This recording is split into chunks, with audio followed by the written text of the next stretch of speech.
السلام علیکم، میرا نام منیرہ سوزر ہے۔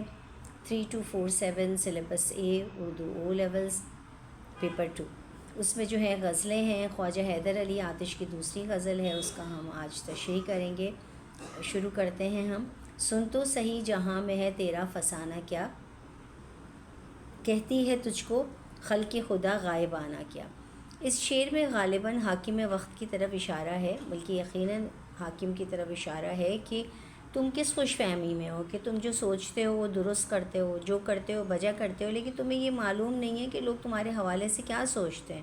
جو کہانیاں تمہاری بنی ہوئی ہیں، شاعر یہ کہتا ہے، انہیں بھی سن اور یہ بھی سن کہ خدا کی مخلوق تجھے کس طرح سے یاد کرتی ہے پیٹھ پیچھے، اور تمہارے بارے میں کیا کہتی ہے۔ خلق خدا غائبانہ کیا، پیٹھ پیچھے کسی کی بات کرنا، غائبانہ کسی کی بات کرنا۔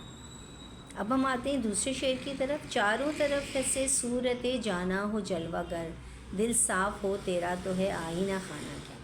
شاعر یہ کہتا ہے، شاعر اس میں محبوب حقیقی کی طرف اشارہ کرتا ہے۔ دیکھیں شاعری میں دو محبوب ہوتے ہیں، محبوب مجازی اور محبوب حقیقی۔ محبوب مجازی جو ہوتا ہے وہ دنیا سے تعلق رکھتا ہے، یعنی انسان، اور محبوب حقیقی اللہ تعالیٰ کو کہا جاتا ہے۔ تو چاروں طرف سے صورت جانا ہو جلوہ گر، شاعر کہتا ہے کہ اگر دل ہمارا زنگ سے، کدورت سے، بغض سے پاک ہو، بالکل پاک ہو۔ دیکھیں یہ تو اللہ تعالیٰ نے بھی کہا ہے نا کہ انسان کے اپنے دل کو بغض سے پاک رکھنا چاہیے، تو پھر دل ایک ایسے شیش محل کی طرح ہو جاتا ہے جو چاروں طرف سے آئینے ہیں۔ آپ سوچیں کسی شیش محل میں آپ داخل ہوتے ہیں اور چاروں طرف آپ آئینے میں آپ نظر آ رہے ہوتے ہیں، تو سب چیز کلیئر نظر آ رہی ہوتی ہے۔ تو اس میں چاروں طرف محبوب حقیقی کی صورتیں ہوں، یعنی کہ اللہ اس گھر میں بیٹھنا پسند کرتا ہے جو دل کسی بھی قسم کی بغض، حسد اور کدورت سے پاک ہو، اور ہم دوسروں کے خلاف کوئی بھی ایسی دل میں بات نہ رکھیں اور ہمارا دل پاک صاف ہو۔ تیسرا شعر پڑھتے ہیں ہم۔ طبل و علم ہی پاس ہے اپنے نہ ملک و مال، ہم سے خلاف ہو کے کرے گا زمانہ کیا۔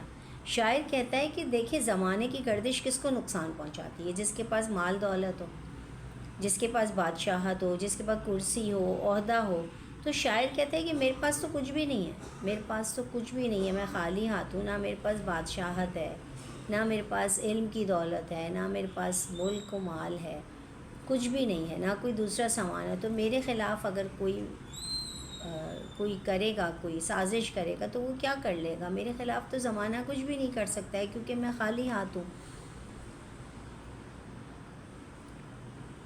آتی ہے کس طرح سے میرے قبض روح کو، دیکھوں تو موت ڈھونڈ رہی ہے بہانہ کیا۔ موت آتی ہے تو کوئی نہ کوئی بہانہ لے کر آتی ہے۔ دیکھیں موت کا ایک بہانہ ہوتا ہے نا، کوئی بیماری سے مرتا ہے، کوئی حادثے سے مرتا ہے، کوئی حرکت قلب بند ہونے سے مر جاتا ہے۔ تو شاعر یہ کہتا ہے کہ ہماری روح نکالنے کو پتہ نہیں موت کون سا بہانہ ڈھونڈ رہی ہے۔ اب دیکھیں کہ میری موت کا کیا بہانہ بنتا ہے، کیونکہ موت تو روح قبض کرنے اسی طرح سے آتی ہے۔ تو اب میں یہ سوچ رہا ہوں کہ میری روح قبض کرنے کے لیے موت کس طرح سے آتی ہے۔ جو مدعی حسد سے نہ دے داد تو نہ دے، آتش غزل یہ تو نے کہی عاشقانہ کیا۔